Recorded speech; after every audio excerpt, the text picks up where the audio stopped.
guys, Kev here, and I just want to do my first impressions on a couple knives I have in as loaners from my buddy Sruli that I met on the Reddit knife swap. He sent me the Microtech Socom Elite. This is a signature series with the blacked out blade and black handle in LMAX. And then I have the Northern Arm Skaha 2 with CF handles and a S35 VN blade. So I have these two in as loaners, and I figured instead of doing two longer first impressions videos on each and then another review on each where I'm probably going to repeat myself a lot, even though I'm going to have, more distinct impressions in the review. But I figured I'd just kind of start lumping two together in a first impressions video so you guys get to see two different knives. It will shorten up what I say about them a little bit so I don't ramble on too much. I know I have a tendency to do that. I don't know how much that bothers you guys, but I want to give you, good information and a little bit of entertainment if possible, but not just sit here and ramble on and on. So I am literally doing that right now. So I'm going to stop and I'm going to get into this. But first I wanted to show you what I'm drinking, which is this bubbly here, sparkling water. I think it's from Walmart. This is lime flavored, very good. So I'm not always bouging out with the LaCroix. I will if I can get it though. All right, so let us start with the Skaha 2. So I have been carrying this probably almost every day since I got it last week. It's been about a week now, I think, since I've had it. So I do have a pretty good, impression of it. I am really liking it. So that's one thing. These carbon fiber handles are very well done, very well contoured. There's a nested liner for the lock, an inset liner lock, and that is it. The rest is just carbon fiber, but that liner does go pretty much all the way down on the clip side there. This is a right hand only clip and obviously a righty liner lock. But I did do some research on the Northern Arm website. I signed up for their waiting list, if that tells you anything. So I will be trying to get one of these when I get a chance. And they do have a lefty option. Now, I don't believe you can get it with just lefty, but they will add the other side here. They'll add the indent where you can place the clip on the left side, so you can go ahead and reverse it. So that's pretty cool. I also noticed on their website, they have stated that they've gone away from this milled out type blade. If you can see that, it kind of looks like there's a bunch of lines in the blade, because there are. In my unboxing, I kind of compared it to the Bacon Damascus you see from Vero. It's not exactly like that, but it kind of has the same bacon type look to it. I honestly do not like that at all. That is probably one of the things I really dislike about this knife. It just doesn't look right on a blade to me. I like a clean blade. Give me a satin, or give me stonewash, but don't put a bunch of lines in the blade. But overall, it's a good looking knife. It does look a little weird to me proportionally somehow. I don't know if it's maybe the blade's a little short for the handle length. The tip goes all the way to the end, but that can be deceiving depending on how the pivot area is kind of assembled. But something just looks a little weird, like maybe the handle's too fat for the thin blade. I don't know. It's just something in my head. It is a nice thin blade stock. It cuts very well. This one's pretty sharp. I think it's been used a bit, and it's not like the best edge ever, but it's fine. It cut fine. S35 VN is fine. I believe these go for around $200 new, $250 probably tops. So that's fair for what you get, considering you're getting full CF. and this action. This is the showstopper on this knife, is this action. So out of the box, it was a little bit not stiff, but like I had to shake it a little to close it. But after about 20 flips, it warmed up. I think it was just from the cold. Cerulli told me he uses nano oil, and maybe that's more susceptible to the cold. But once I used it a little bit, it just plain drops. I mean, it is fantastic action. It is such a light blade that I'm amazed that it drops like that. But it does, and it is nice. And right-handed, it's even better. So it's a good one on action. The flipping action is fantastic. The detent is perfectly tuned. There's no detent lash. I think in the unboxing I said there was a little bit of like take up, but I'm not noticing it anymore. So I think that may have, again, had something to do with it being cold. But once I've flipped it a few times, now it's like just perfect action. It takes nothing to get it out of there, but you're not going to fail it. It's just one of those perfectly dialed in actions. It really reminds me, this whole knife reminds me of the MBK EZC 1.5, which I wish I had right here to show you, but I did send that off as a loaner to my buddy Jake over at Bearded Gear. He has it currently. But you can always look it up. You can see my review on it. I think he has an unboxing up right now on it. But it's such a similar knife because you have the inset lock, you have the full CF liners, you have a flipper with fantastic action. It doesn't drop like this, but it has very good closing action for such a tiny, thin and short blade. But the flipping action is where it reminds me. It's just so snappy and crisp, and it clicks really nice, and it just feels, it's so fun to play with.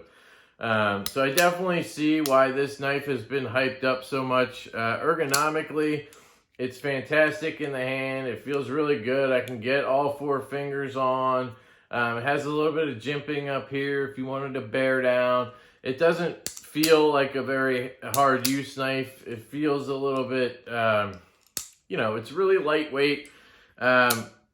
Just when you have a full CF liner like this, it tends to, it just tends to feel a little bit, less durable, which I don't think it is. It's just kind of, it's just a feeling you get. There is a tiny bit of blade play horizontally here. The clip is starting to shake a little here as I'm talking. I did not notice this before, so I think I'm gonna have to tighten that screw down a little bit. So that is the Skaha 2. I am loving it so far, and you'll get my full review on that guy soon enough. And then we have the Microtech Socom Elite in a signature series with a blacked out blade, black handle, and LMAX steel.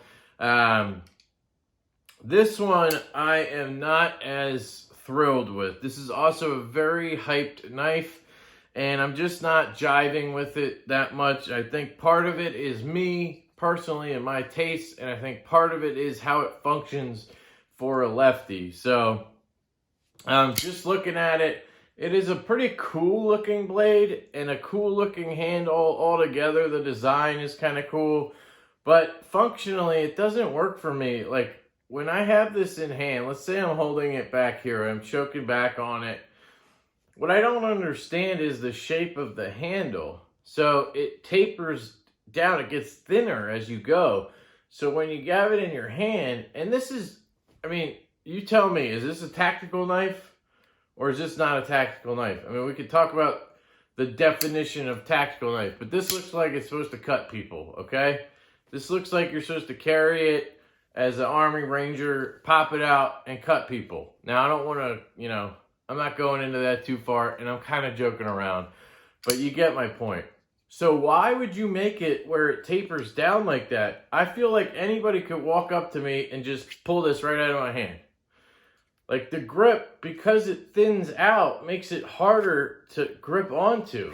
So If it was the other way around, so let's say I'm holding it in a reverse grip, it's the same thing.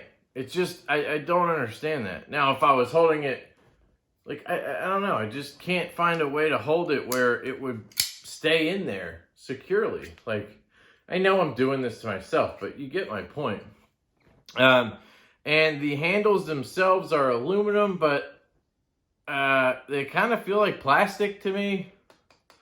It just feels like plastic. It feels kind of a little bit chintzy to me. I don't want to bash this knife, but it's got, like, it rattles.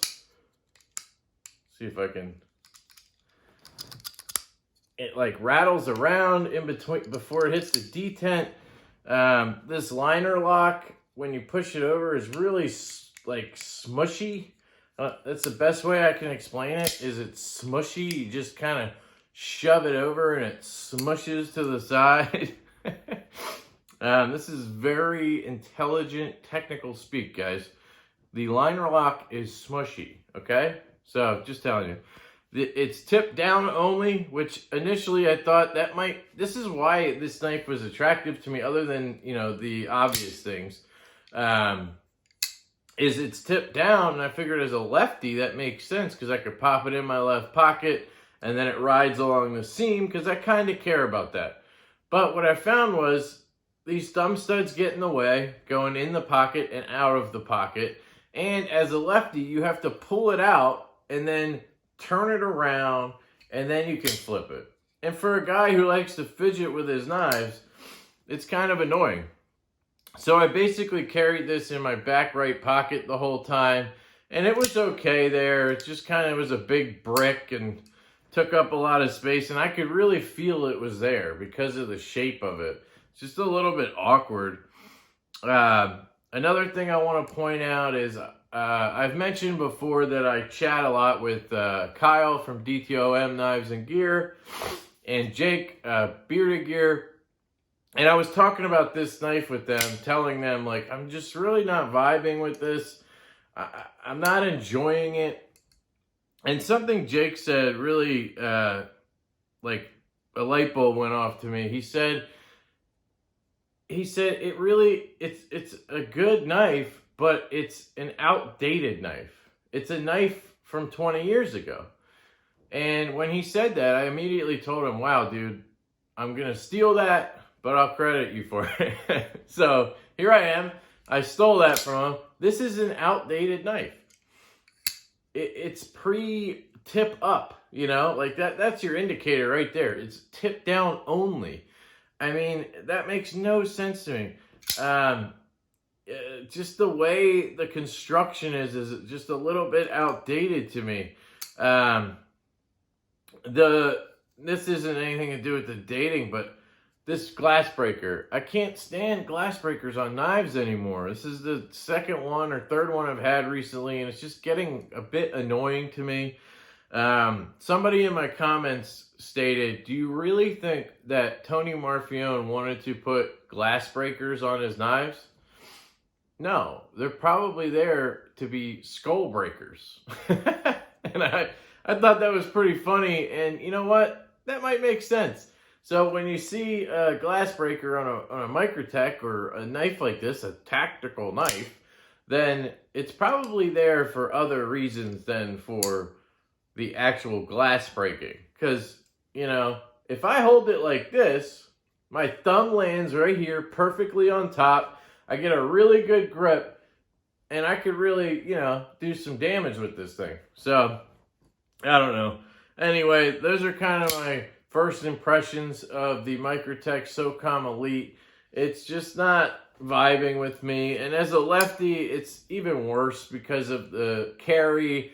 And then, the action is good on opening when I can spidey flick it. I can thumb flick it. That all works really well. But closing it is a bit of a chore because I have to kind of get past the detent, get my thumb out of there and hope it doesn't drop. And with the fact that it is rattly here and there's a lot of play everywhere, it's just, it's just not enjoyable to me. There isn't any blade play or anything. It's solid. I don't know. So that's where I'm at right now with the Socom Elite. You know, maybe over the next few days I'll fall in love with it and, you know, I'll change my mind completely, but that's kind of where I'm at.